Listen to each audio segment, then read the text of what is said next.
Mère ou la mutation de la mort. Chapitre 13. Le temps cellulaire. L'interdépendance cellulaire. C'était de plus en plus la course entre la transformation et la mort, comme elle disait 12 ans plus tôt, en 1958. Elle recevait coup après coup. C'était la ruée du mensonge, de plus en plus, autour d'elle comme dans le monde. C'est comme si, par la pression, tout le mensonge était sorti. Comme s'il y avait un poison, n'est-ce pas, et qu'en pressant, le poison sortait pour s'en aller. Et il sort. Et on comprend bien que ce n'était pas une dégradation ni une turpitude soudaine. Simplement, ce qui était caché, depuis des millénaires caché, sortait de son trou. Et ça sortait. Il fallait bien que ça sorte de la cachette, là, dans cet encrassement animal autour des cellules, pour que l'autre chose puisse sortir. C'était le signe même de l'opération. Les fameux panis des rishis védiques, les loups et dévoreurs de gnomes de toutes sortes cachés dans la cave, entre guillemets, et qui empêchaient l'aurore, l'éclatement du soleil dans l'obscurité, l'éventration de la montagne. Ils étaient tous sortis au grand jour. Ils n'avaient plus de cachette. C'est le temps où tout s'étale. Et ça s'étale. Les choses se démasquent. Les gens se démasquent. Ce n'est pas le temps pire, c'est le temps de la vérité. Et son corps s'amenuisait de jour en jour.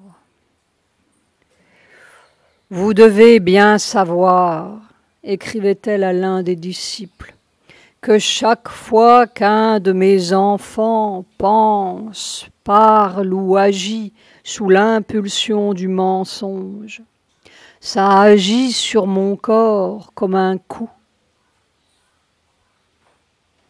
Il le savait peut-être, mais les coups continuaient. Il montait, drapé de blanc et impeccable, le petit escalier tournant feutré d'un tapis de laine dorée. Ils ont mis un masque de bonne volonté, mais les vibrations intérieures appartiennent encore au monde du mensonge. Oh, elle n'était pas dupe de ses enfants, et elle les aimait, mais ce corps prend une sensibilité terrifiante, remarquait-elle au début de 1970. Naturellement, il était partout, dans tout. Et elle se grondait elle-même. Sentir la douleur, éprouver la douleur, c'était encore le signe d'un je caché dans le corps, un moi qui sent. Au fond, ce qui a encore l'illusion d'être quelque chose de séparé doit se dissoudre. Ça doit se dire, ça ne me regarde pas, je n'existe pas. C'est la meilleure attitude que ça puisse prendre. Alors, ça rentre dans le grand rythme universel. c'est ce mouvement de fusion de plus en plus que l'on sentait dans son corps. Au lieu de se murer dans la souffrance, comme tous les autres corps, se figer et s'encrouter davantage pour faire une paroi protectrice qui est, finalement, une paroi de mort. Elle cherchait à faire éclater les dernières traces de murs, la dernière petite pellicule qui retient la douleur et entasse la mort. Oui, mais un petit incident, un jour, est venu donner la mesure exacte du problème. L'incident s'est passé dans la salle de musique où Mère recevait encore, parfois, les gens. J'ai eu une expérience très claire, nous racontait-elle après coup. J'étais avec X, qui était dans un état effroyable d'excitation, de révolte, de confusion, tout ce que l'on peut imaginer, et qui est resté à me jeter tout cela avec violence pendant certainement pas loin des 3/4 d'heure. J'étais là, je ne m'en suis pas aperçu. Je riais, je parlais, j'agissais, je bougeais, et le corps était parfaitement bien. Je reviens ici, dans ma chambre. Y et Z avaient entendu les cris de X. Il criait comme un fou. Ils avaient entendu tout cela. Ils étaient pleins d'une pitié horrifiée pour ce que ce garçon m'avait infligé. Et instantanément, les cellules ont senti la fatigue, la tension terrible, qu'elles n'avaient pas sentie tout le temps, pas une minute. Quand je me suis levée pour quitter X, c'était tout charmant, on s'amusait, exactement comme Mère. Et instantanément, quand je suis entrée dans cette chambre, une fatigue et une tension qui venaient d'eux. Cela m'a donné une mesure intéressante de l'interdépendance. Le corps suit l'action très bien, et tout ce qu'il doit faire, il le fait. Mais quand il y a autour des consciences qui sentent ou pensent autrement, cela a encore une considérable action. Quoique la conscience ne soit pas touchée, elle est tout à fait clairvoyante. Elle voit le jeu tout le temps et elle est consciente des forces qui viennent. Alors, comment se fait-il que, consciente des forces qui viennent, ces forces aient encore le pouvoir d'agir directement sur les cellules? C'est un problème. Cela veut dire une interdépendance cellulaire qui rend le programme très très difficile.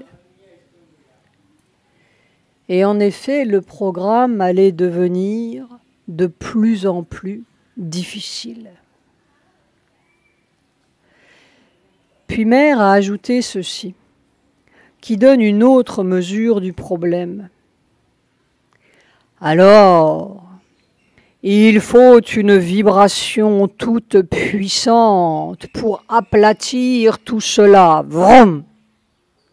Mais, comme Sri Aurobindo l'a dit, si ça venait, peut-être que cela détruirait trop de choses. Et nous sommes exactement au cœur de la contradiction. D'une part, il faut une force toute puissante pour surmonter l'obstacle. Et d'autre part, si cette force montre seulement le bout de son nez, c'est l'écrasement de tout ce qui résiste autour. Parce que c'était des vibrations de bonne volonté. YZ n'avait aucune hostilité, rien, absolument rien. L'hostilité, c'était avant, avec X. La révolte, etc., n'avait aucun effet. Ce n'est pas l'obstacle du mal, entre guillemets. C'est le formidable obstacle aussi de tout le faux bien, sanctifié, sentimentalisé, constitutionnalisé et médicalisé. Il y avait aussi des médecins autour d'elle. Il y avait toutes sortes de gens qui lui voulaient le plus grand bien, entre guillemets. Alors, après cela, je me suis dit, comme on sait peu de choses, comme tout ce que nous comprenons est peu de choses par rapport à ce qui est le mécanisme.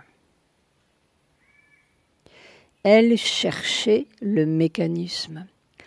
Comment surmonter cette contagion cellulaire sans tout aplatir autour d'elle? Comment empêcher que la nouvelle espèce soit réengloutie par la vieille? L'expérience centrale.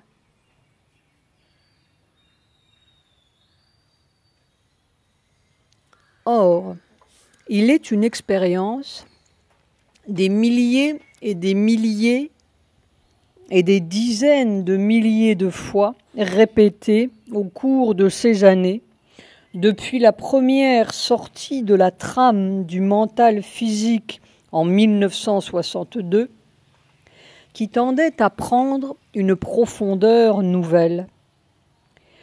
Comme si, au fond, sous des milliers de formes et de visages, nous étions toujours devant la même expérience, la même réalité qui dévoile peu à peu ce qu'elle est. La même matière, n'est-ce pas, dont nous sommes bâtis, qui révèle peu à peu ce qu'elle est.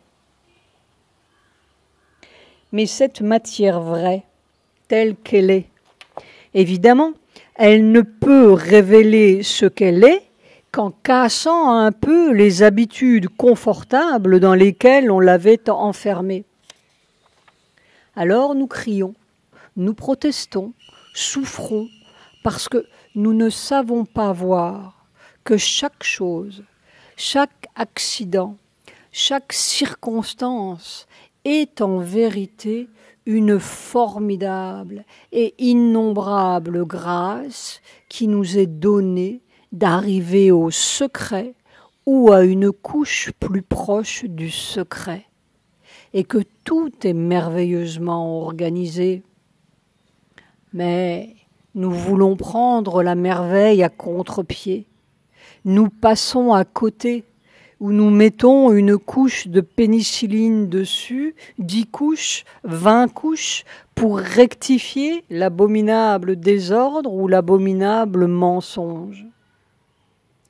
Et nous ne voyons pas que cette cassure ou cette fêlure était juste l'occasion pour qu'une petite réalité nouvelle se faufile entre les décombres ou les écailles éclatées.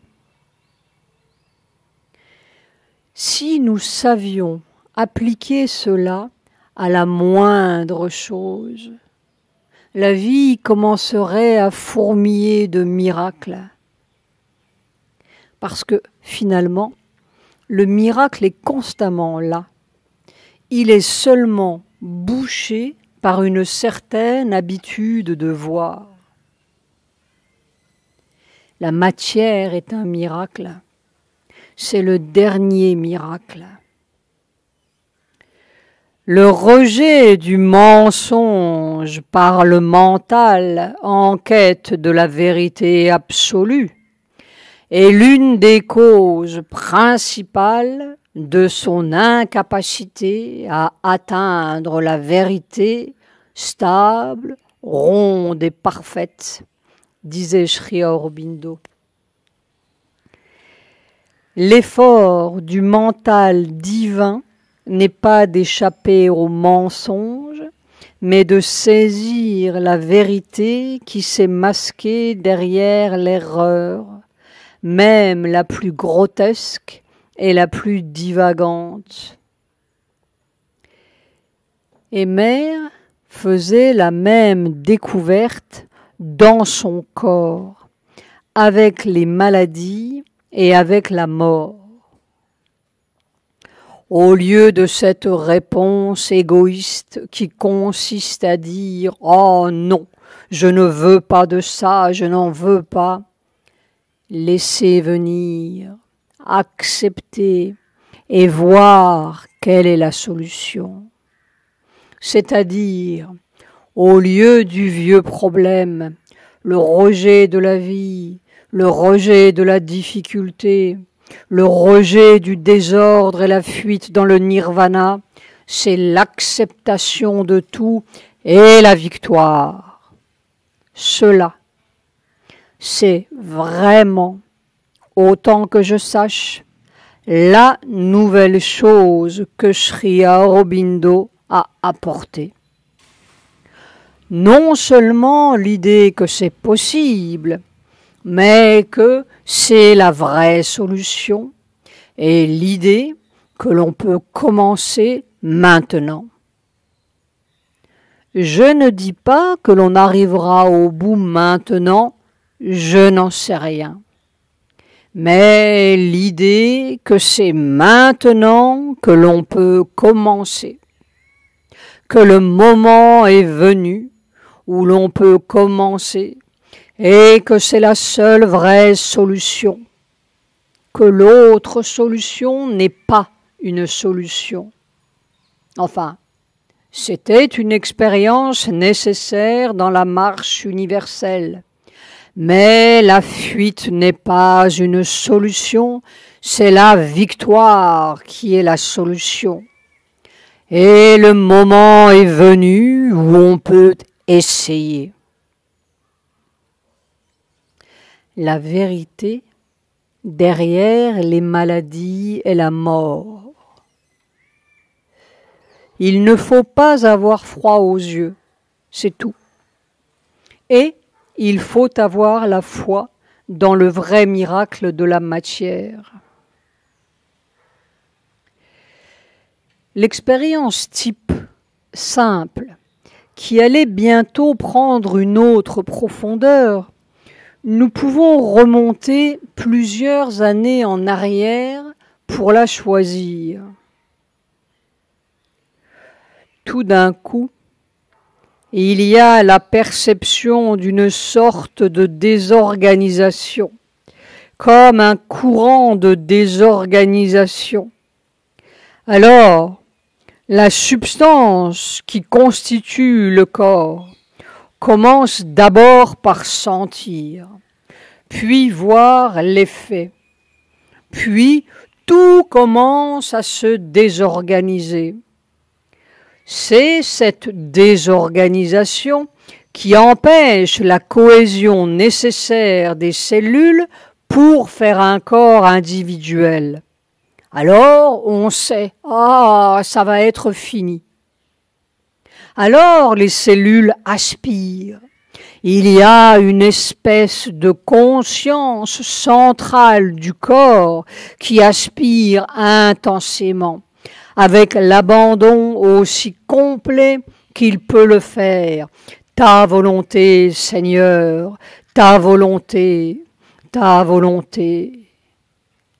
Et alors, il y a une espèce, pas quelque chose à grand fracas, pas un éclair éblouissant, mais une sorte, tiens, cela donne l'impression d'une densification de ce courant de désorganisation. Et c'est là que nous approchons de la clé. Et alors, quelque chose s'arrête. D'abord une paix, puis une lumière, puis l'harmonie. Et le désordre a disparu. Et quand le désordre a disparu, immédiatement cette impression dans les cellules de vivre l'éternité, pour l'éternité, c'est-à-dire une sorte de changement de temps dans les cellules, une densification du temps. Le courant s'arrête. Eh bien, cela, tel que, avec toute l'intensité de la réalité concrète, c'est très concret quand il s'agit d'une crise cardiaque ou d'une névrite. Cela se passe non seulement quotidiennement, mais plusieurs fois en un jour. Parfois, c'est très sérieux, c'est-à-dire que c'est comme une masse. Quelquefois, c'est seulement une chose qui touche. Seulement, ce ne sont pas des événements à grand fracas. Le voisin humain ne le sait même pas.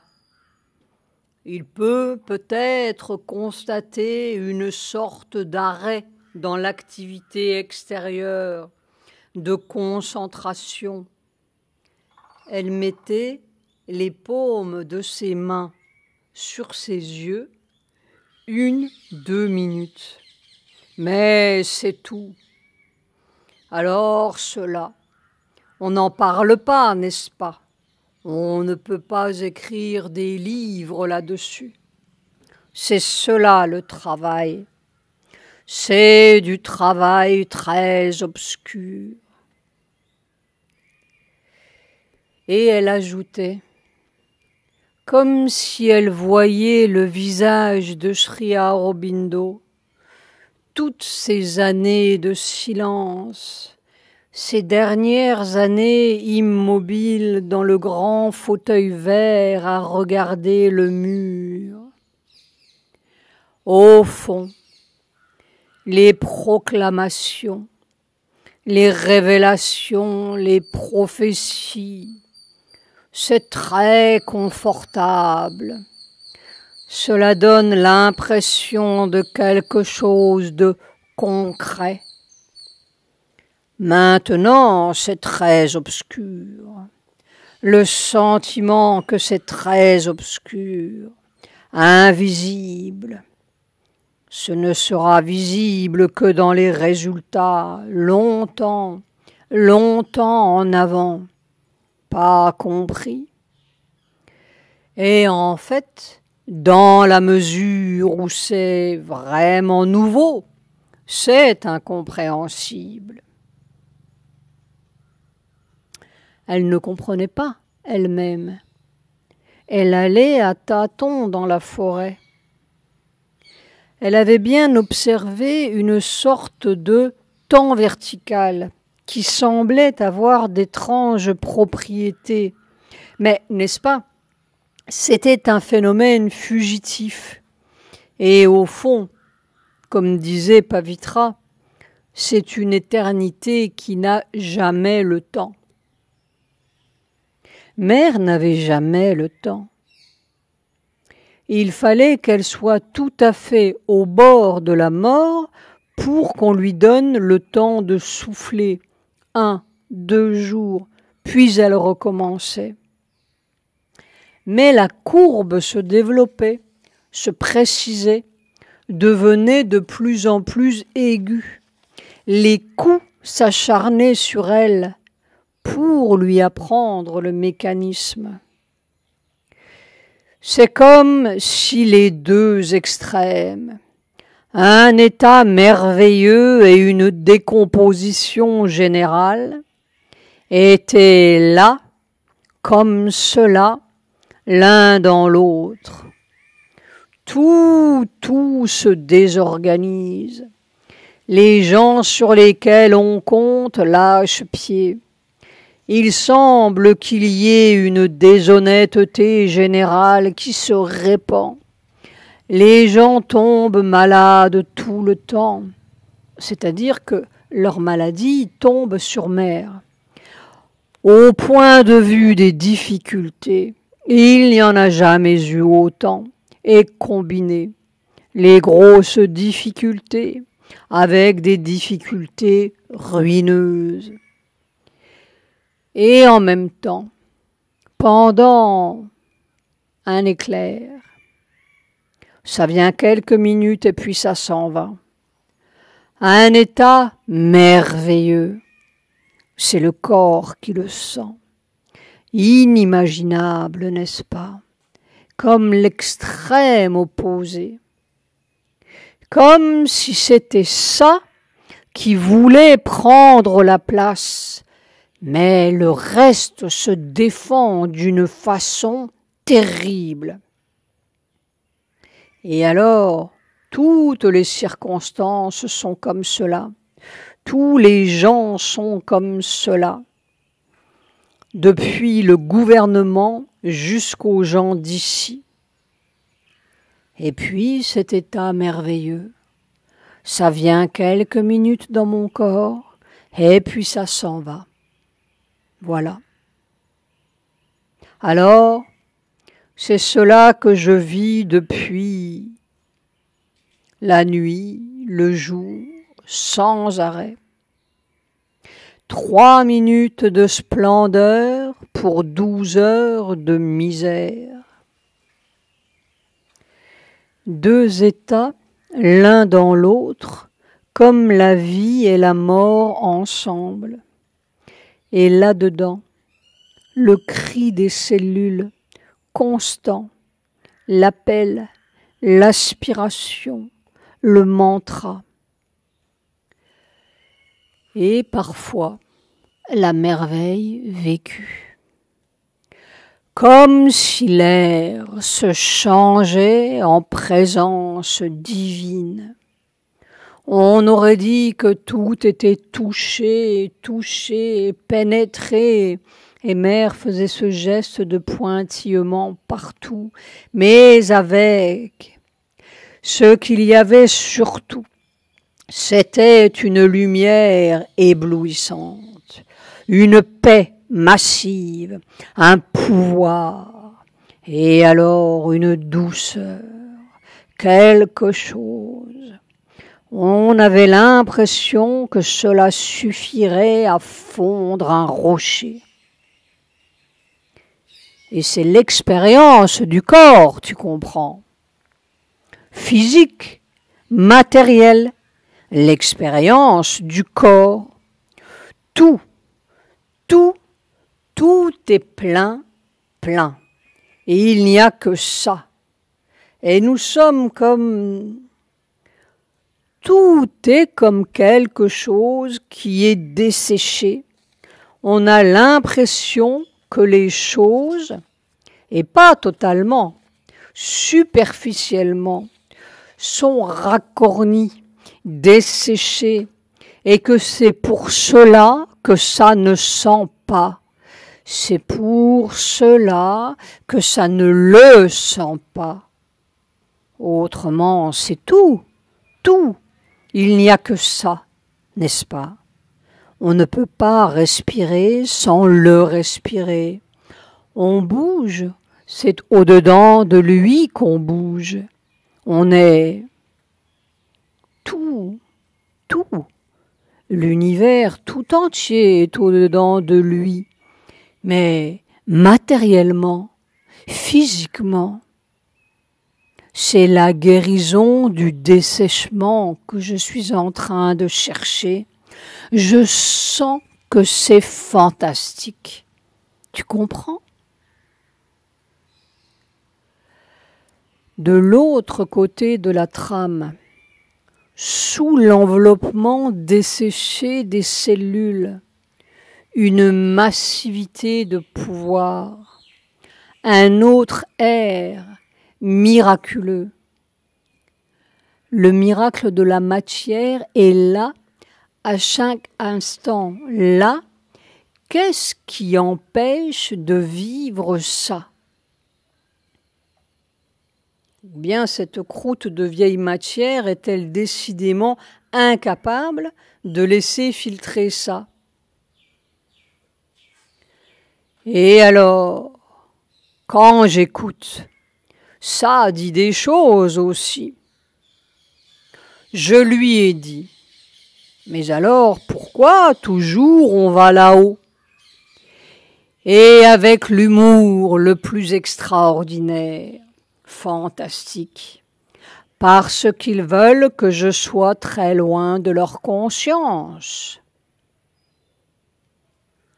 Et alors le corps essaie d'être fluide, il essaie de se fondre, il essaie, et il comprend ce que c'est. Il essaie, réussit pas, c'est évident. Et Mère regardait ses mains, ses os qui traversaient la peau.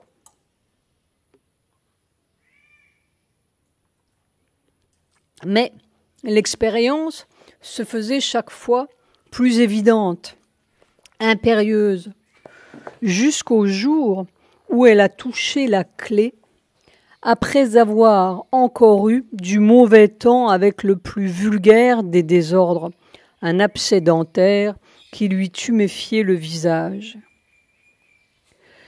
J'ai eu des jours où j'ai vécu vraiment toutes les horreurs de la création.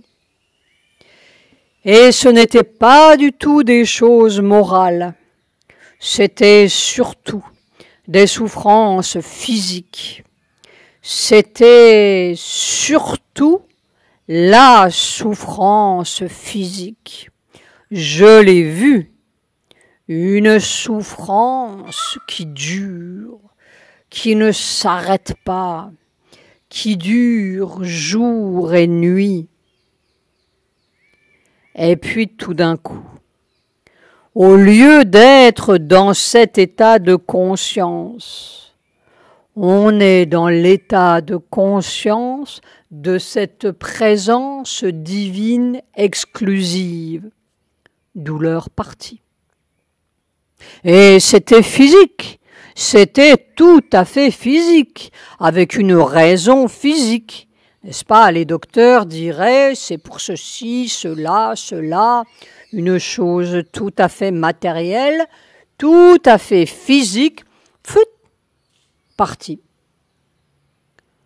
On change de conscience, ça revient. Puis Mère reprenait de sa petite voix lente. Et si l'on reste assez longtemps dans la vraie conscience, l'apparence, c'est-à-dire ce que nous appelons le fait physique lui-même, disparaît. Pas seulement la douleur. J'ai l'impression d'avoir touché à l'expérience centrale. Avec le temps, le fait physique change. Seulement, c'est un tout petit commencement, poursuivait-elle. On aurait l'impression d'avoir touché le secret suprême seulement si le physique se transformait. D'après l'expérience, la toute petite expérience de détail, ce devrait être comme cela que s'opère la transformation. C'est vers ce secret suprême que Mère était lentement menée en détail. C'était en 1968, un 23 novembre. Et alors, se demandait Mère, est-ce que ce serait d'abord un corps où s'exprimerait cette conscience, ou est-ce que tout doit se transformer? Ça, je ne sais pas. Est-ce qu'un corps peut faire vivre l'expérience sans tous les autres corps? C'est encore une question. C'est peut-être la question décisive. Mais il n'y a pas d'impossibilité physique. 2 ans plus tard, en 1970, Mère faisait cette mystérieuse remarque. Cette nuit, tout d'un coup, j'ai vu un fonctionnement et je me suis dit, ah, ça, si on savait ça, combien de choses, combien de peurs, combien de combinaisons, combien de... s'effriteraient, n'auraient plus de sens. C'était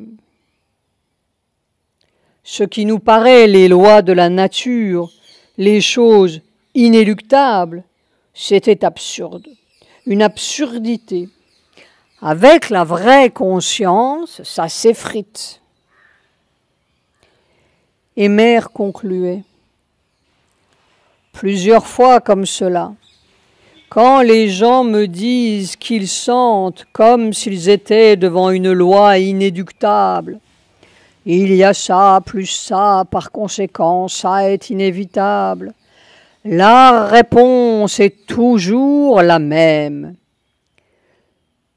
Si vous voulez, c'est vous qui décidez que c'est inéluctable. Mais ce fonctionnement qui renverse les choses inéluctables, quel était-il?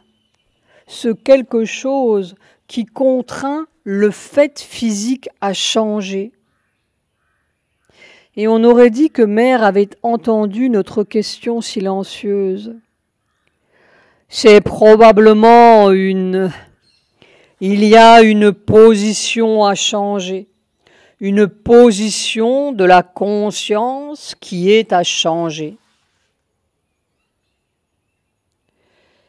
Une position de conscience qui guérit le dessèchement, permet l'infiltration ou la perméation de la vieille matière et change les lois physiques.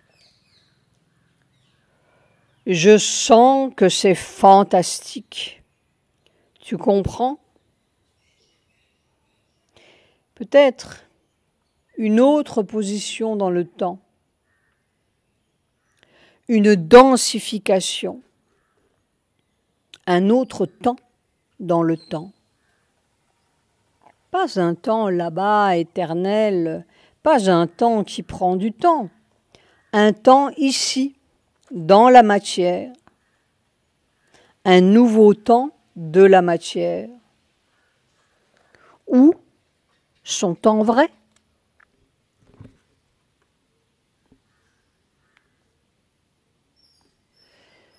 Le changement de position ou le temps massif.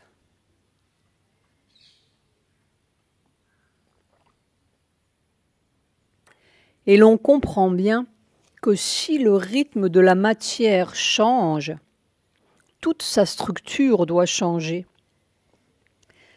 La matière entière est bâtie ou faite d'un certain mouvement, depuis l'atome jusqu'à nos métabolismes extérieurs. Et toutes les manipulations scientifiques tendent, finalement, à agir sur ce mouvement, l'accélérer, le ralentir ou vaincre les forces et les gravitations qu'il engendre. Les petits électrons font un mur solide dans leur mouvement. Tout le monde a observé les modifications métaboliques qui surviennent au cours du sommeil hivernal de la marmotte et la chenille dans son cocon. La cryothérapie et les froids provoqués sont encore une science tâtonnante.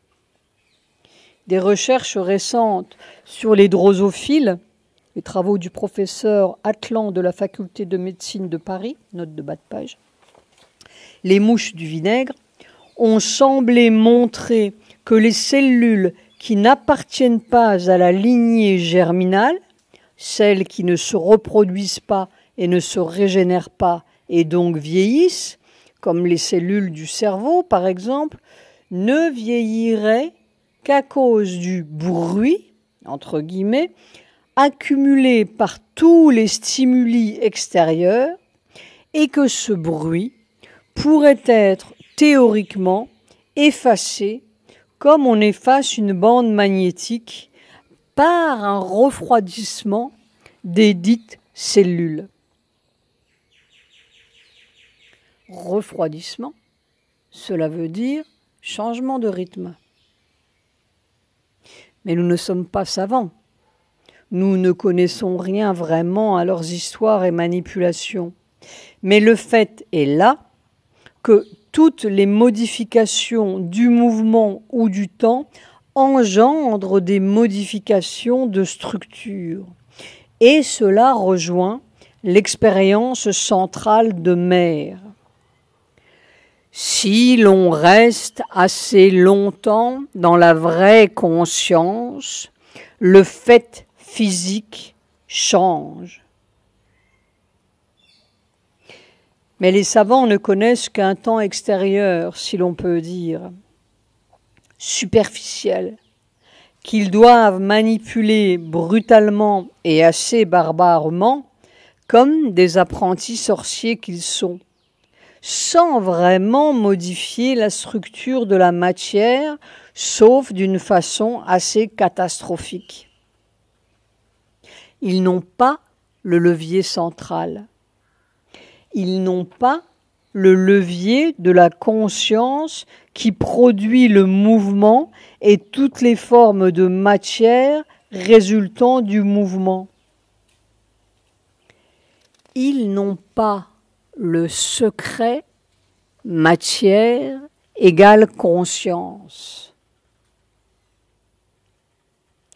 On peut dire que toute l'expérience de Mayr, c'est d'arriver à la conscience de la matière, au substratum pur ou au mouvement pur, à la vibration pure autour de laquelle se sont enroulées et encroûtées toutes les formes.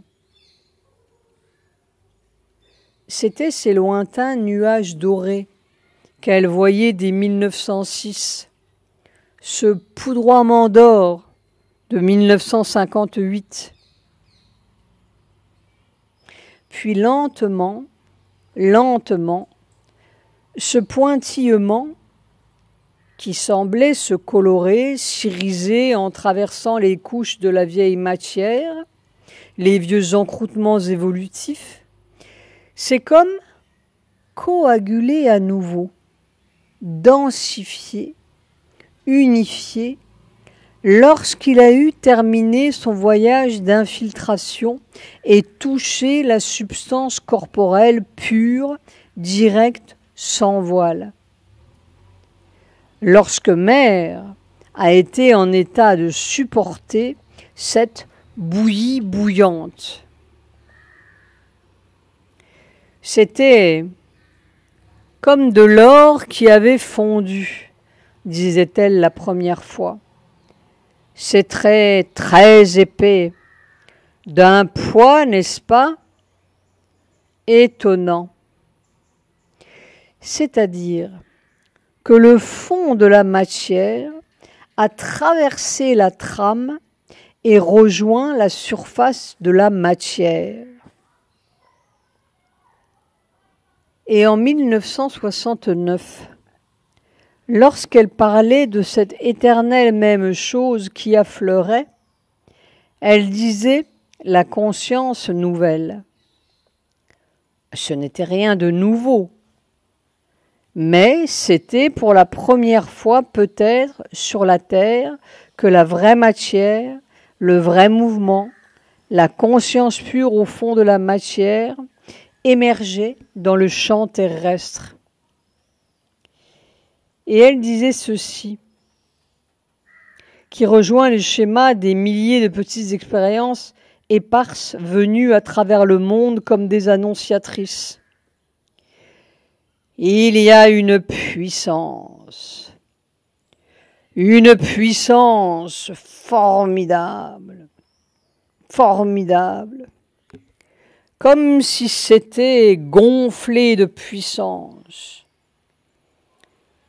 Une puissance presque complète, je ne sais pas. Et Mère Palpeller, c'est de la lumière, mais c'est une lumière comme si on la touchait. Si elle passe à travers les doigts, on la sent passer tellement c'est concret. Une lumière d'un or profond. Je pourrais dire ceci.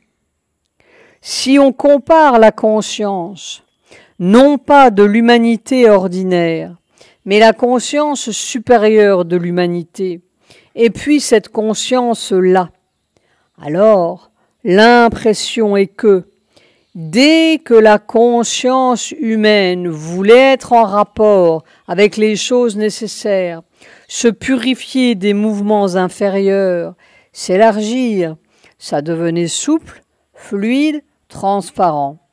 What? Éthéré.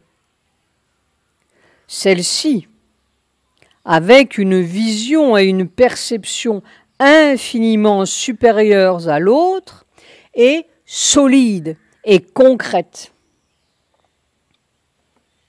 Et c'est une impression, c'est tellement fort, une solidité.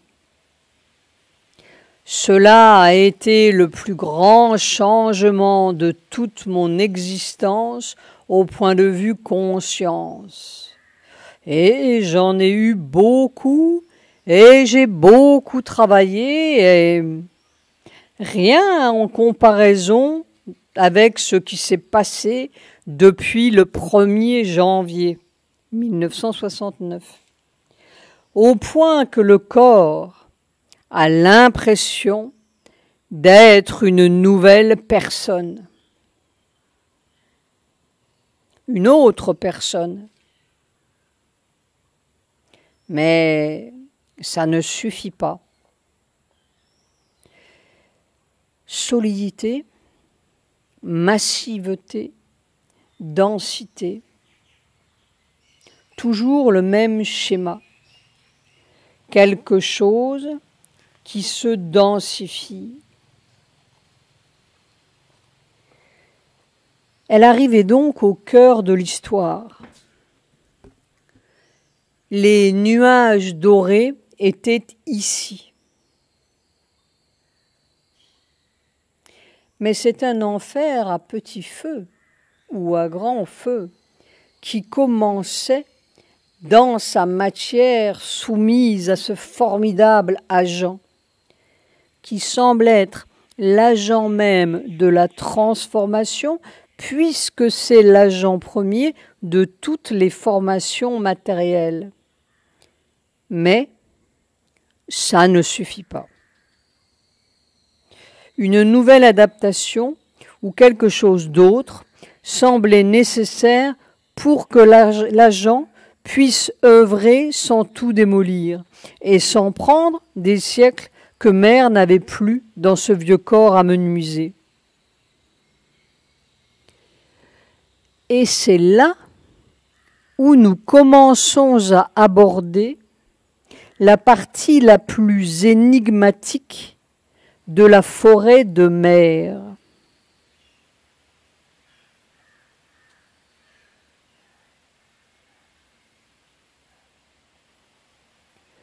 N'est-ce pas? Sur le moment, on n'y comprend rien. On ne sait pas ce qui se passe. C'est quelque chose, un phénomène parmi des milliers. Ça n'a pas de logique. La logique, c'est pour plus tard, après, quand ce sera compris. C'est cette logique-là que nous essayons de traquer dans les fourrés épais et les taillis miraculeux des 13 volumes de l'agenda. C'est en 1961 que nous trouvons une première trace du phénomène.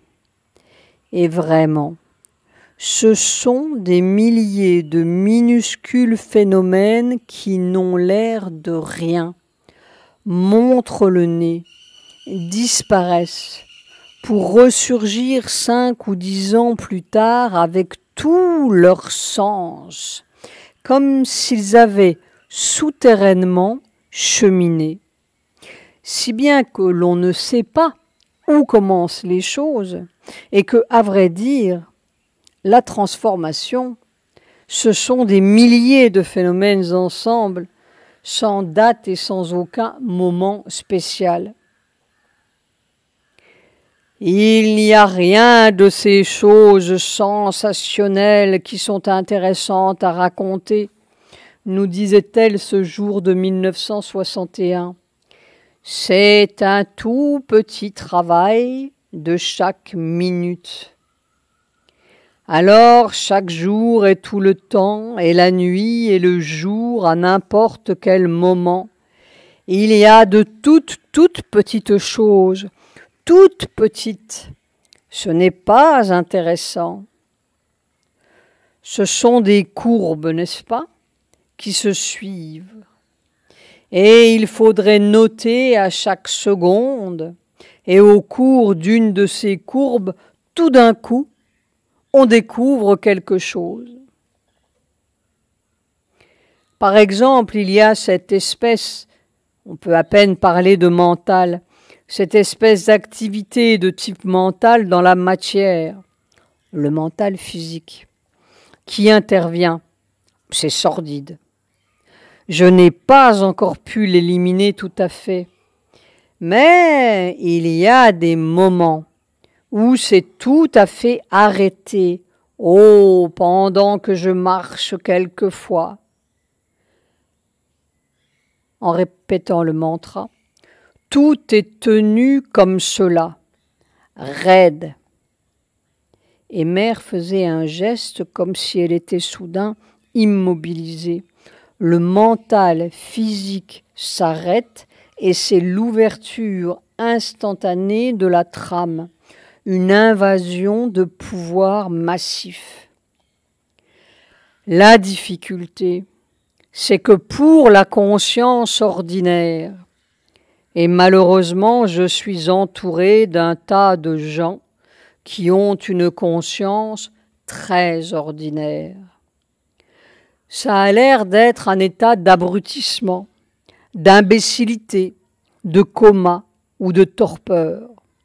Cela a toutes ses apparences. Quelque chose qui devient immobile, irresponsif, arrêté net. On ne peut plus penser, on ne peut plus observer, on ne peut plus réagir, on ne peut plus rien. Mais il y a tout ce qui vient du dehors, des choses qui viennent et qui essaient d'interrompre ça. Mais si j'arrive à les empêcher, si je peux garder cet état, au bout d'un certain temps, ça devient quelque chose de si massif, de si concret dans la puissance, si massif dans son immobilité. Oh, ça doit mener quelque part. Et en effet, ça menait quelque part, 6 ans après. Puis elle reprenait. Mais je n'ai pas pu garder cet état assez longtemps. Il faut le garder pendant des heures. Je n'ai pas pu. Il y a toujours quelque chose qui interrompt. Et 6 ans après, le problème restait toujours le même. Il y avait toujours quelque chose pour interrompre et la ruée des gens. Et quand le corps est tiré de là, brusquement, c'est comme s'il perdait son équilibre. Et alors là, il y a un petit moment qui est mauvais.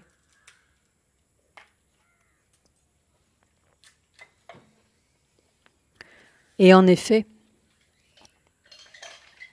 c'était le commencement de ce changement de position de la conscience qui devait avoir le pouvoir de changer le fait physique.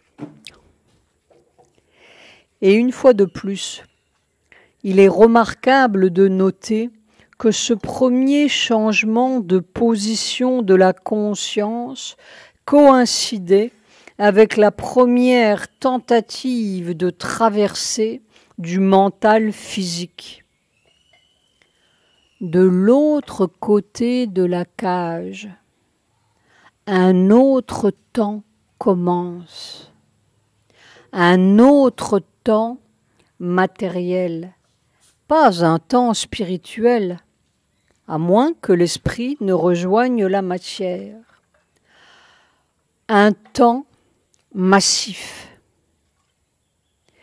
Car nous demandions à Mère, matérialiste et pratique comme nous le sommes, mais Mère l'était au moins autant que nous.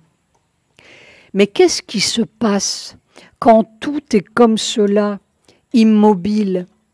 Est-ce qu'il se passe quelque chose? Se passer quelque chose?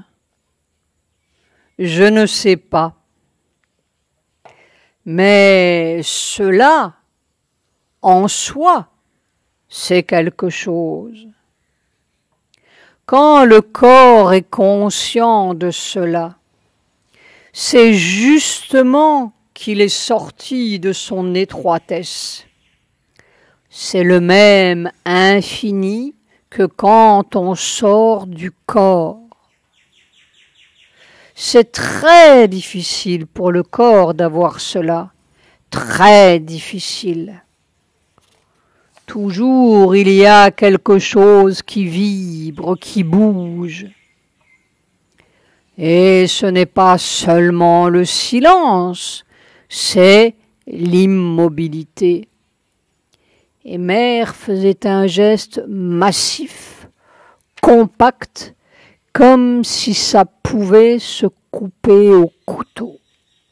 Sans tension, sans tension, sans effort, sans rien. C'est comme une espèce d'éternité dans le corps. C'est comme si ça remettait tout en ordre, mais rien ne bouge. Une éternité des cellules. Et ça se passait en marchant, tandis qu'elle répétait le mantra. C'est donc qu'il y a une immobilité vraie de la matière derrière son apparent mouvement.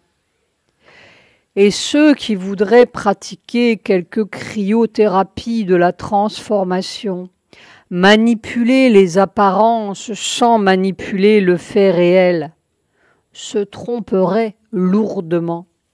De même que ceux qui croient maîtriser les atomes à coups de cyclotron parce que c'est la conscience qu'il faut toucher. C'est le mouvement de la conscience qu'il faut changer vraiment pour changer la matière.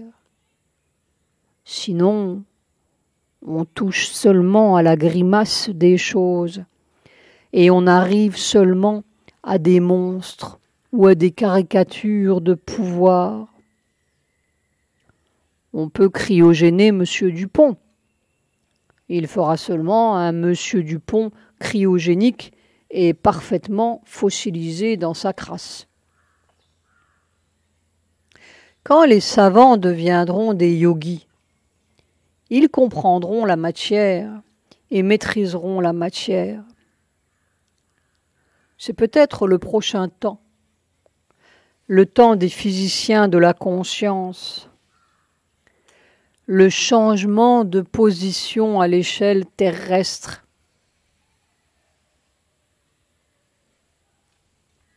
Parce que, en effet, ayant la clé de la conscience de la matière, les êtres de l'espèce supramentale auront le pouvoir de modeler la matière directement par l'émission de la vibration correspondante dans leur propre matière.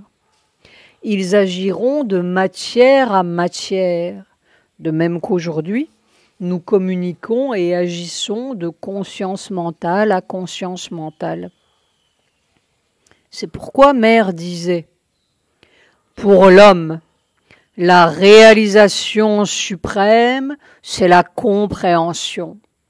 C'est comprendre les choses. Pour le supramental, la réalisation, c'est le pouvoir. C'est la volonté créatrice. » Comme les êtres de ce paquebot supramental qui modelaient leur apparence corporelle ou leurs moyens de transport par le simple exercice de leur volonté. Il faut que la position de la conscience change et passe du niveau mental au niveau cellulaire. Il faut passer du temps réfléchi au temps cellulaire pour pouvoir agir directement sur la matière et transformer sa structure. Il y a décidément une logique dans cette forêt-là.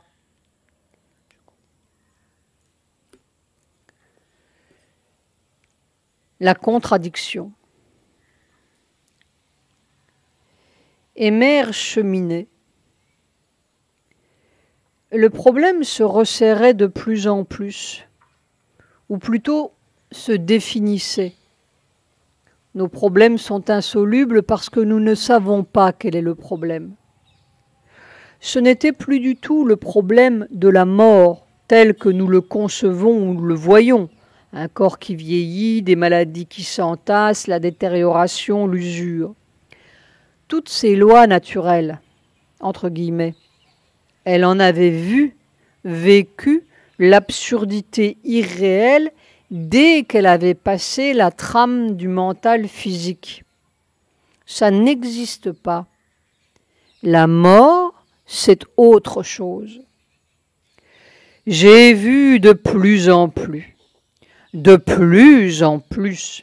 que tout ce qui arrive, tous les gens qu'on rencontre, tout ce qui nous arrive personnellement, c'est tout le temps une mise à l'épreuve. Vous tenez le coup ou vous ne tenez pas le coup. Si vous tenez le coup, vous faites un progrès en avant. Et si vous ne tenez pas le coup, c'est à recommencer. Et c'est devenu comme cela pour le corps maintenant. Douleur, désorganisation, menace de dislocation. Et alors, il y a toujours cette conscience qui est comme cela, droite comme une épée, intérieurement qui dit « Maintenant, tu tiens le coup ?» Alors, on se tient bien tranquille, tranquille, et puis on appelle. On appelle le Seigneur, on répète le mantra qui vient automatiquement et la paix s'établit. Et au bout d'un moment, la douleur a disparu. Toutes les menaces l'une après l'autre disparaissent. Et alors des preuves tellement éblouissantes qu'il est impossible de les contester, de cette présence si merveilleuse et si simple et si totale dans tout ce qui vient, tout ce qui se passe dans les moindres détails pour vous conduire aussi vite que possible à la transformation. C'est cette expérience extraordinaire que, quand on prend tout ce qui vient comme un moyen d'apprendre à être ce qu'il faut être, immédiatement, on sent une présence merveilleuse, toute puissante, concrète. Alors on comprend que rien n'est impossible. Une goutte de ça. Il faut apprendre à être. Toutes les difficultés de l'évolution, c'est pour apprendre à être ce qui a le pouvoir de vaincre la difficulté. De l'autre côté de la trame, c'est le miracle perpétuel, ou plutôt naturel. Il n'y a pas de mort, c'est l'impossibilité de la mort, là, à ce niveau-là, au niveau cellulaire pur, où circule la grande conscience, puissance, substance primordiale que Sri Aurobindo appelait le supramental. La matière vraie. Alors, où est la mort exactement? Où se cache-t-elle? Si toute la conscience corporelle passe dans la vraie position, il n'y a plus de raison matérielle de mourir. Est-ce qu'il y a quelque chose dans le corps qui ne peut pas ou ne veut pas passer dans la vraie position? Une sorte de point irréductible ou de coin de mort par lequel on peut se faire attraper. Quoi? Où est-elle finalement, la mort vraie, si elle n'est dans aucune des pseudo-maladies, pseudo-vieillissement, pseudo-usure? Qu'est-ce qui refuse ça dans le corps? Ça, la vie. Et Mère décrivait des cercles de plus en plus concentriques, rapprochés, autour du point central. On aurait dit que plus le niveau cellulaire se dégageait, s'éclaircissait, s'illuminait, plus se cernait l'invisible scorie qui autrefois se mélangeait à l'opacité générale.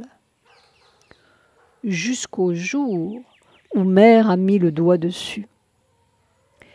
L'impression que la mort, c'est seulement une vieille habitude maintenant, que ce n'est plus une nécessité. C'est seulement parce que, d'abord, parce que le corps est suffisamment inconscient pour, non pas désirer, parce que ce n'est pas le mot, mais sentir le besoin du repos total, c'est-à-dire de l'inertie. Au bout de tous les cercles concentriques, on retrouve le minéral, la pierre, le caillou primitif. Quand cela s'est aboli, il n'y a pas de désorganisation qui ne soit réparable, ou en tout cas, évidemment, le domaine des accidents n'a pas été étudié, mais dans le cours normal des choses, pas d'usure, pas de détérioration, pas de désharmonie qui ne puisse être réparable. C'est seulement ce résidu qui est considérable, ce résidu d'inconscient qui demande le repos. Ce qu'il appelle le repos, c'est l'état d'inertie, c'est-à-dire le refus de manifester la conscience. C'est seulement cela. Mère arrivait au fond. C'était en 1967.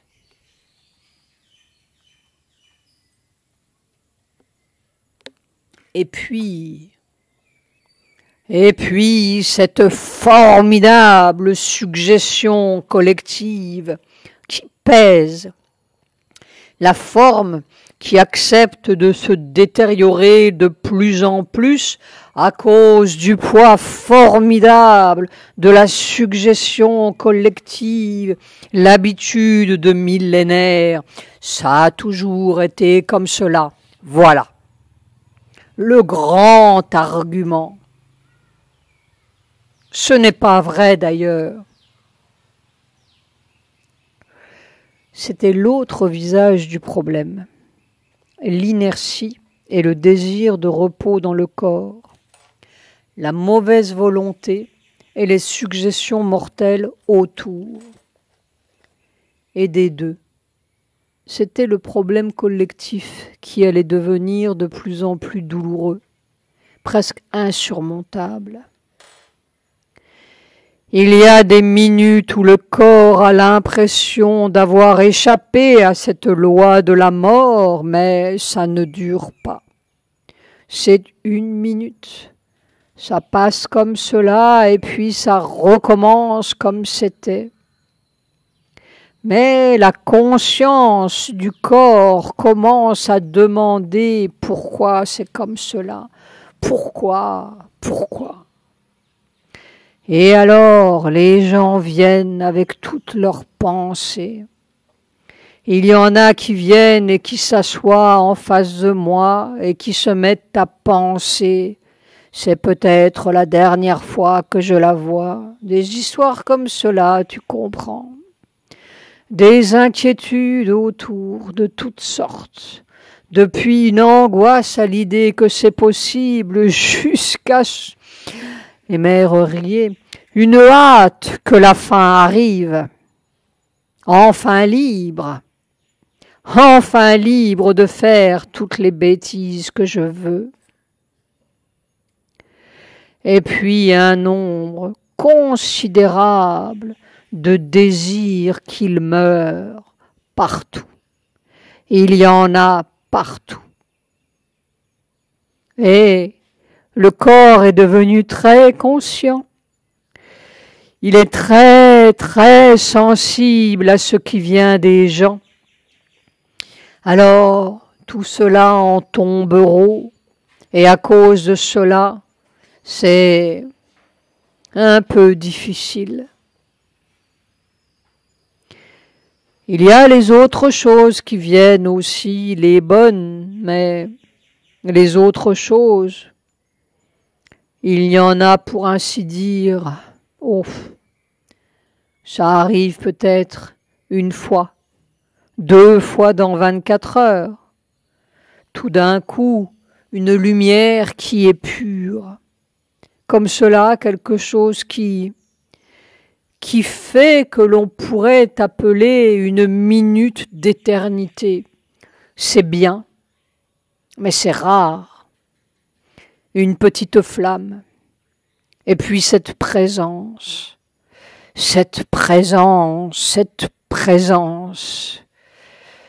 Et ces cellules sont comme des enfants. Quand elles sentent, tout disparaît, excepté cette présence. Alors, pour ce corps, c'est comme un soupir de soulagement.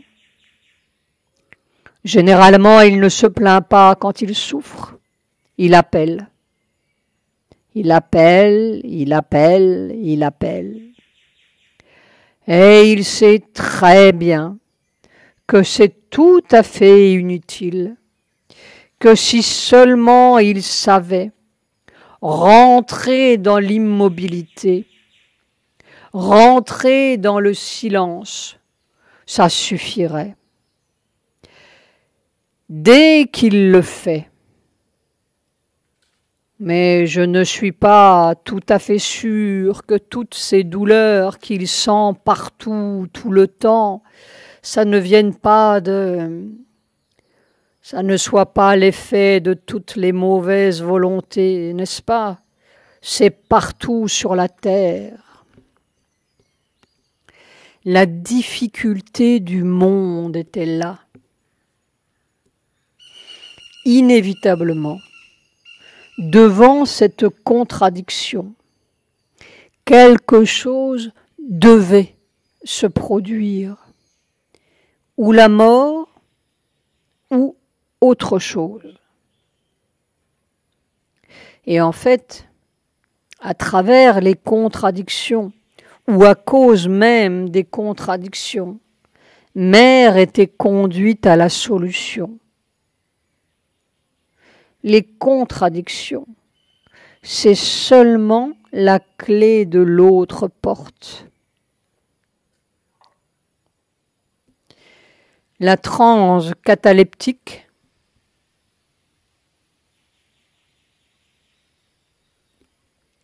Or, un matin de janvier 1967, au moment même où elle arrivait au fond du trou, à cette dernière ou première couche d'inertie fondamentale, ce résidu de la pierre, simultanément et comme nécessairement, une solution a jailli, puis une première ébauche d'expérience. On dirait vraiment qu'il n'y a jamais de problème, mais seulement des moments où l'on arrive exactement au centre de la difficulté, et quand on est là, la solution est là, avec le problème. Il faut seulement cheminer jusqu'au centre exact de la contradiction. Il n'y avait jamais eu de contradiction. La solution, entre guillemets, n'était guère satisfaisante à première vue. Mais les expériences qui ont suivi étaient décidément d'un ordre très nouveau. Guère satisfaisante, mais elle s'est imposée à Mère comme un ordre impérieux, comme si c'était Sri Aurobindo qui lui dictait la résolution. Et en effet, ce matin-là, très soudainement, Mère s'est arrêtée au milieu de la conversation et d'une voix neutre, en détachant ses mots, d'un ton très impératif, elle nous a dicté la note suivante. Disons que juste avant, Mère avait eu une série d'expériences physiques très importantes qui auraient pu marquer un commencement de transformation du corps, mais qui toutes avaient été interrompues au milieu par la ruée des gens. Mais je n'accuse rien d'avoir fait partir l'état. C'est parti parce que le corps n'était pas encore capable de le garder, voilà tout. Ainsi était conçue la note. À cause des nécessités de la transformation, il est possible que ce corps entre dans un état de transe qui est une apparence cataleptique. Surtout pas de docteur. Il faut laisser ce corps en paix. Ne vous pressez pas non plus d'annoncer ma mort. Et Mère s'est mise à rire comme une petite fille très amusée, et de donner au gouvernement le droit d'intervenir. Gardez-moi soigneusement à l'abri de toute détérioration pouvant venir du dehors, infection, empoisonnement, etc. Et soyez d'une patience inlassable. Ça pourra durer des jours, peut-être des semaines, et peut-être même davantage. Et il faudra que vous attendiez patiemment que je sorte naturellement de cet état après que le travail de transformation sera accompli.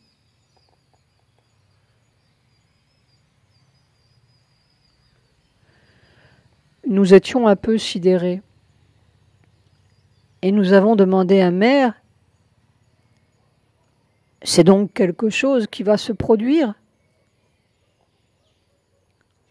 Ça a l'air, parce que j'étais consciente que ça, le corps, ça avait besoin, ça prend du temps, voilà. Jamais les disciples ne laissaient le temps à Mère. Et elle ajoutait, les choses instantanées sont des choses miraculeuses qui n'ont pas la puissance de la durée. Ça ne correspond pas à un état, l'état vibratoire de ce qui dure. Et alors, cet ordre est venu. C'était très impératif. C'était une nécessité impérative, ce qui m'a l'air de prouver que ça arrivera. N'est-ce pas? Je devenais consciente de tout ce qu'il y avait à changer pour que ce corps puisse garder l'état constamment, pour que ça puisse être là tout le temps. Alors cet ordre est venu. Mais il faudra qu'il y ait un peu de sagesse chez les disciples, observions-nous. Oui. Et il faut que personne ne dise autre chose que « Mère est entrée en transe » et puis c'est tout. Mais s'ils sont préparés d'avance à l'idée, ils seront peut-être plus raisonnables. La raison des disciples, c'est encore une merveille du monde à découvrir. Quelques jours après, Mère nous expliquait « J'ai vu assez clairement que le travail dépendait du rapport de proportion entre deux aspects, celui de la transformation individuelle, c'est-à-dire la transformation de ce corps-ci, et celui du travail général, collectif et impersonnel. Si un certain équilibre est gardé, cet état de transe prolongé, on peut s'en dispenser. Mais alors, ce qui se ferait en quelques semaines, en quelques mois, je ne sais pas, s'étendrait pendant des années et des années. Alors c'est une question de patience. patience. La patience ne manque pas, mais elle commençait à manquer chez les disciples. Mais ce n'est pas seulement une question de patience, c'est une question de proportion. Il faut qu'il y ait un certain équilibre entre les deux, entre la pression du dehors avec le travail collectif et la pression sur le corps pour sa transformation. Si constamment et infailliblement l'instrument, c'est-à-dire le corps, est capable de faire exactement ce qu'on attend de lui, alors la transe ne serait pas nécessaire. C'est seulement s'il y a une résistance dans l'exécution. Il allait y avoir beaucoup de résistance, de plus en plus.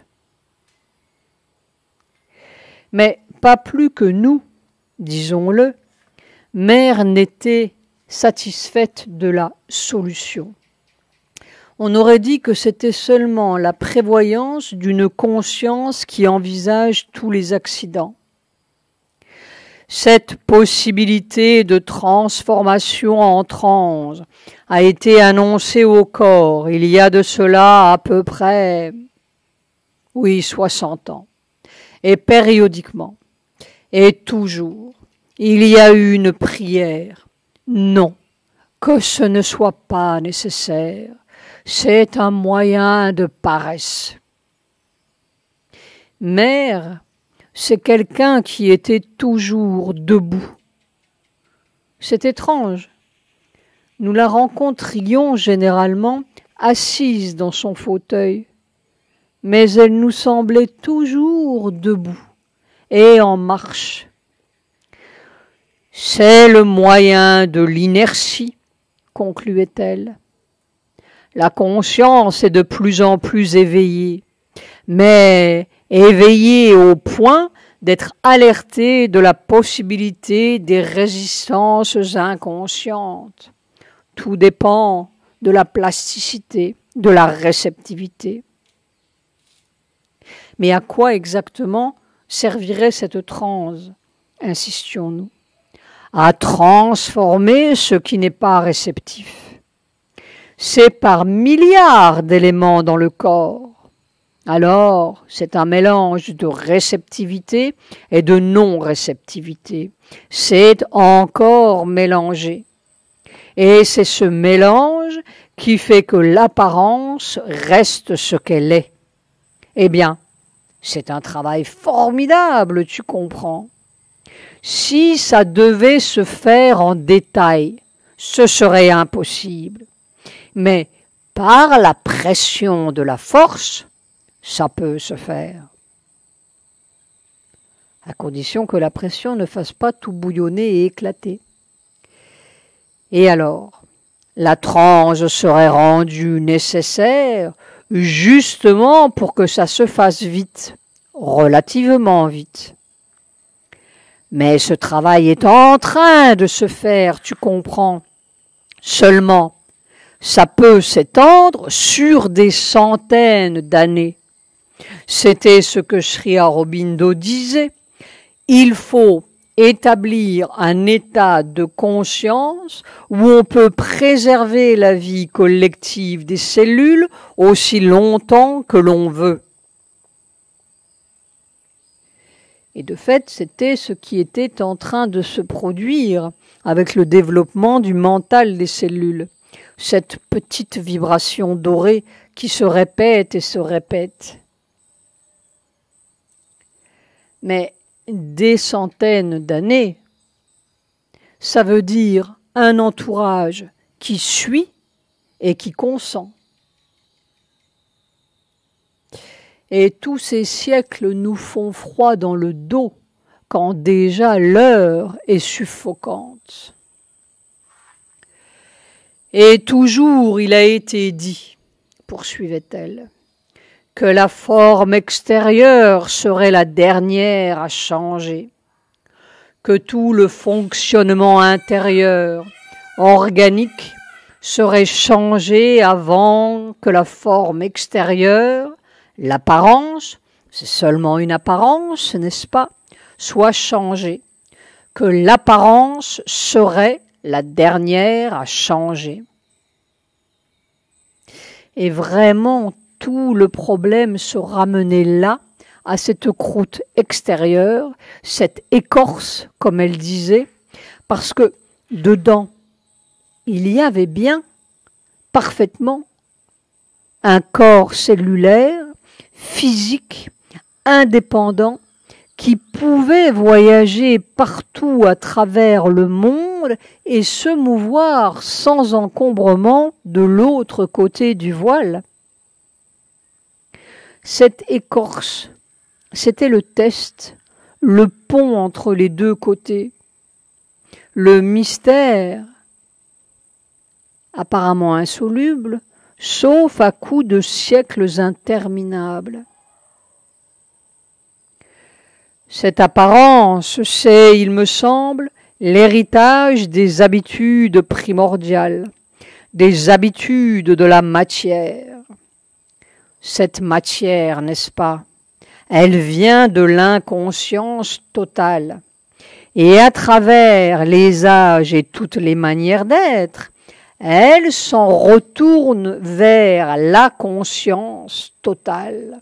Ça va d'un extrême à l'autre. Eh bien, ce sont les habitudes d'immobilité statique qui donnent ce besoin de transe. Ça ne devrait pas être nécessaire. Il faudrait remplacer le besoin d'immobilité et de repos immobile par quoi? Il fallait arriver à un nouvel état de la matière qui unisse l'immobilité au mouvement, le repos de la mort au mouvement de la vie, l'inertie de la pierre au dynamisme de l'existence. Changer la base d'inertie qui nous tire tous dans la mort. C'était un autre temps qu'il fallait vivre dans la matière. Un temps qui ne serait plus le temps de la fatigue et de la décomposition, ni le temps qui prend des siècles. Le temps, c'est le signe même de la mort. Changer de temps, c'est nécessairement, automatiquement, changer le fondement même de la matière, sa manière d'être, encroûtée. Un temps cellulaire qui change les conditions de la matière. C'était justement l'expérience qui commençait à se dessiner comme surgie même du cœur du problème. Il fallait arriver au cœur, toujours. Il faut toucher le fond. Alors on arrive à la porte. Et nous nous rappelons Sri Aurobindo. Va où nul n'est allé, cria la voix. Creuse plus profond, plus encore, jusqu'à la pierre inexorable au fond, et frappe à la porte sans clé. Au fond de la mort se cache la dernière porte.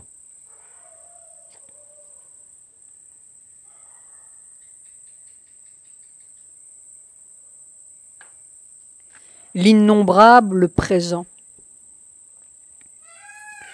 Juste un mois après que Mère dictait cette note sur la possibilité d'une transe cataleptique, et exactement comme elle arrivait à cette ultime couche d'inertie, ce résidu du minéral dans les cellules, cette racine de mort, vraiment, une toute petite expérience est venue. que Mère n'a pas bien comprise tout d'abord, mais qui était l'exacte continuation de l'expérience de 1961, 6 ans plus tôt, lorsqu'elle s'est trouvée saisie par cette étrange immobilité massive. « Ça doit bien mener quelque part, disait-elle. » Les choses mettent longtemps à cheminer. Tout d'abord, elle pensait qu'elle était en train d'apprendre une façon de se reposer sans sortir du corps. Et c'était peut-être cela aussi, mais c'était bien autre chose. Pendant des années, 80 ans peut-être, Mère avait passé son temps à sortir de son corps pour se reposer. Elle grimpait en une fraction de seconde dans les suprêmes régions de conscience là-haut, dans cette grande lumière blanche immobile, comme le font méthodiquement tous les yogis consommés, et comme nous le faisons tous ou presque sans nous en apercevoir pendant quelques secondes de nuit où nous perdons tout contact. Pour les hommes, c'est un évanouissement complet. Il n'y a pas de chaînon, nous n'avons pas construit les marches de conscience intermédiaires. Et quand nous tombons là, c'est un trou, d'où nous sortons rafraîchis. C'est comme cela que Mère a pu vivre plus d'un demi-siècle sa vie exténuante tout en ne prenant que 2 heures de repos par nuit. Elle était là comme chez elle. Mais à mesure qu'elle avançait dans ce yoga de la matière, elle se rendait bien compte que ce moyen-là, cette sorte de négation ou d'oubli de la matière, compliquait étrangement son travail cellulaire. C'est sans doute la grande détente et le repos d'échapper à l'emprise du mental physique, mais c'est la sortie de la cage par le haut, non par le bas. Et pendant ce temps-là, les cellules, la matière, coulaient dans leur inertie primordiale une sorte de mort en blanc, pourrait-on dire, c'est-à-dire tout à fait l'inverse du but poursuivi. C'est l'exacte préparation à la mort, une mort rafraîchissante. Ce moyen-là, très commode, allait lui être coupé radicalement et brutalement, tant et si bien qu'elle ne pouvait plus échapper à son corps. Elle était ligotée là, dans toutes sortes de douleurs infernales, pour trouver la solution là. Plus de courant qu'on coupe, plus de sensibilité nerveuse qu'on anesthésie d'une petite concentration intérieure. Tous les trucs yogiques partis. Et c'était des trucs vraiment, une super médecine que nous souhaiterions beaucoup à toute l'humanité, mais qui ne faisait que colmater le problème comme les autres avec leurs somnifères ou leurs tranquillisants. C'est vraiment la matière qui doit trouver sa propre solution. On l'y précipitait. Et j'étais sûr que j'étais ce qu'on appelle éveillé. Il n'y avait rien qui ressemblait à du sommeil. Il y avait seulement la conscience qui regardait, mais intériorisée. Et puis la volonté de me lever à 4h30. C'est l'heure où Mère se levait tous les jours. J'ai regardé une fois la pendule entre-temps. Il était 3h15 et j'étais étonné. Je me suis dit comment? C'était 2h30 il y a 1 minute. Puis juste à 4h30. Comment se fait-il? Je viens de voir qu'il était 3h15. C'était pour moi ahurissant parce que je n'ai pas quitté mon corps. Je sais que je n'ai pas dormi et la conscience tout à fait immobile pour ainsi dire, sans mouvement. Ça a été comme instantané. Et cela m'arrive de temps en temps dans la journée. J'entre dans un certain état, ça ne dure qu'une minute, 2 minutes, un état étrange. On est tout à fait éveillé et tout à fait conscient, et en même temps tout à fait inconscient du temps et des choses qui vous entourent. Pas positivement des choses qui vous entourent, mais pas de la même manière. Je ne sais pas comment expliquer. C'était le changement de position qui s'opérait.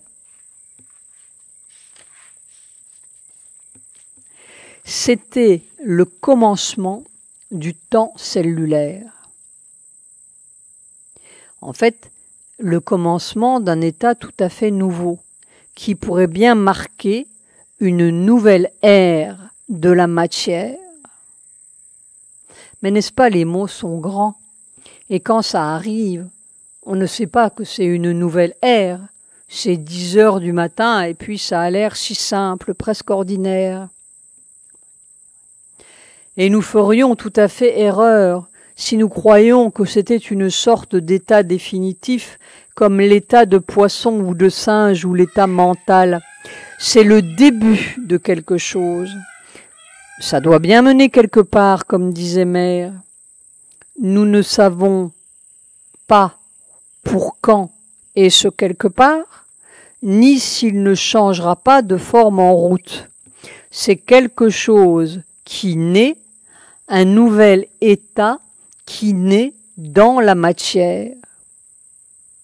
Il ne viendra à l'idée de personne que la prochaine espèce sera une sorte de super marmotte. Et d'abord parce que ce n'est pas du sommeil. C'est quelque chose qui allait se développer bizarrement, mais très rapidement. Peut-être ne comprendrons-nous vraiment le phénomène que dans 20 ou 50 ans ou un siècle, quand il aura pris sa vraie forme ou abouti à sa vraie formule dans l'évolution. Un an plus tard, en 1968, la courbe du phénomène s'était déjà précisée. Je deviens paresseuse. C'est curieux. Ça s'impose comme cela. Je suis un mouvement et puis je pars en transe. Et cela vient à n'importe quel moment. Je mange, au milieu de la nourriture, il y a quelque chose qui vient comme cela. Je suis le mouvement, je reste absorbé. Après, je vois tous les gens qui attendent. Et en effet, Mère restait quelquefois 45 minutes, la cuillère dans la main, perdue en l'air. J'ai remarqué cela, disions-nous à Mère. Depuis plusieurs mois, c'est comme cela. J'ai eu même l'impression parfois que Mère s'éloigne. Non, je suis dedans. Beaucoup plus dedans qu'avant. Pas dedans ici, dans moi. Dedans en toute chose. Extrêmement sensible à tous les mouvements de ceux qui m'entourent. Et elle remarquait encore, le rapport avec les choses extérieures n'est plus le même. C'était tout un nouveau monde qui se dessinait, ou une nouvelle manière d'être au monde. Mais qu'est-ce que tu fais, demandions-nous, parce que nous étions indécrotablement fixés sur le côté pratique. Quand je m'en vais comme cela, dedans, répondait-elle, c'est toujours comme si je modelais des vibrations. Et j'apprends après, le lendemain ou dans la journée, qu'il est arrivé quelque chose à quelqu'un. Il m'a appelé, il m'a demandé cela. C'est toujours un appel. Et c'est une réponse. Il est arrivé quelque chose à quelqu'un, il y a quelque chose qui s'est tordu, alors on travaille, on le remet droit, on remet la lumière, la bonne vibration, et puis dans la journée ou le lendemain, je reçois un mot, j'avais très mal, ou je vous ai appelé, et c'est comme cela. Mais ces vibrations que Mère modelait, c'est exactement le début de la nouvelle manipulation de la matière. C'est comme cela finalement que les êtres supramentaux modèleront à volonté toute la matière. C'est un état où la matière se modèle. Et s'il nous semble négligeable de regarder les petits bobos tordus ou les petits cancers que Mère remettait droit, nous passons complètement à côté d'un phénomène capital. Ce n'est pas du tout des histoires de guérisseuses, n'est-ce pas? C'est de la matière qui se rectifie par l'émission de vibrations matérielles, une action de matière à matière, une prise directe, sans cyclotron, sans passe-passe et sans aspirine. Il y a un phénomène bizarre que je ne comprends pas et ça devient de plus en plus fort. J'ai passé plus d'1 heure à déjeuner et je croyais avoir fini en 20 minutes. Le temps, complètement perdu la notion. J'étais persuadé que j'avais fini en 20 minutes et j'ai mis plus d'1 heure pour ne rien manger. Je prends une bouchée ou une gorgée et alors il se passe 10 minutes ou 20 minutes, je ne sais pas où, je ne sais pas quoi. J'ai l'impression d'être dans une lumière, mais une lumière. Mais, insistions-nous, cette lumière, est-ce qu'elle est active ou quoi? Oui, oh, elle fait des tas de choses. Mais pas de cette manière, c'est... Et Mère ne savait pas dire. C'est la qualité du temps qui change, observait-elle fin 68. Il y a une sorte d'intensité de conscience qui change la valeur du temps. Je ne sais pas comment dire. C'est un commencement. On entre dans un état où le temps n'a plus la même réalité. C'est autre chose. C'est très particulier. C'est un innombrable présent. Et ce qui est très remarquable, c'est qu'il s'agit du corps. C'est le corps qui entre dans cet autre état du temps. Ce n'est pas la conscience qui file dans des régions éthérées où le temps n'existe plus. Le vieux truc yogique, c'est la matière elle-même qui change son sens du temps. Mais qu'est-ce que ça veut dire pour la matière, changer de temps? Quel temps a-t-elle la matière? Elle a le temps de sa trépidation. Et c'est là où le phénomène commence à prendre d'autres proportions. C'est un commencement. Nous allons dans une forêt où personne n'a jamais été.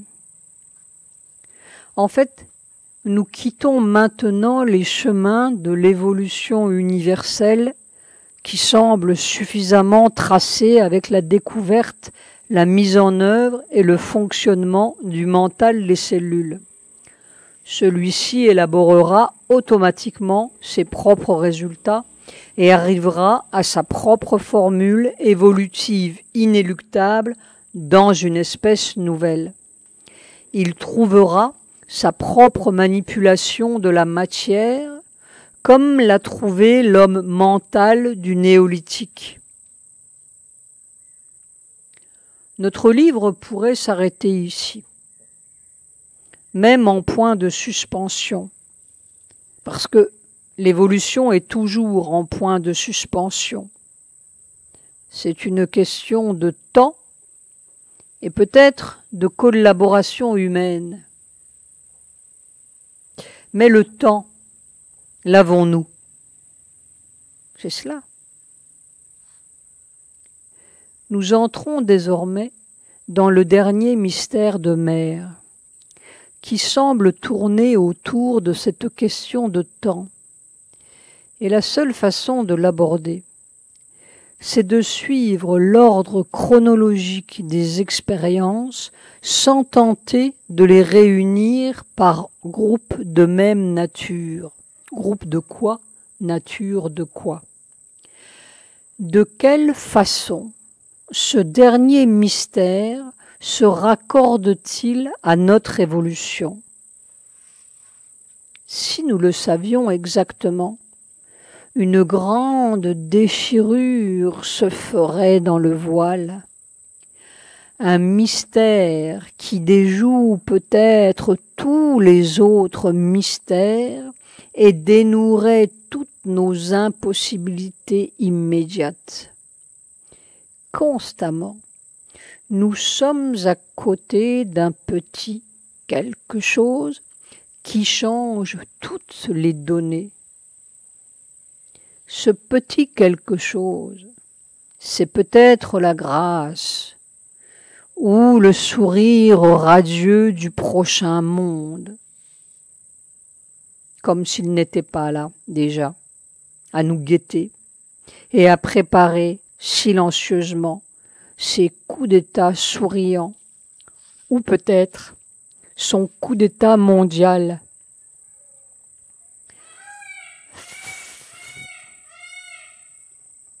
Fin de la première partie.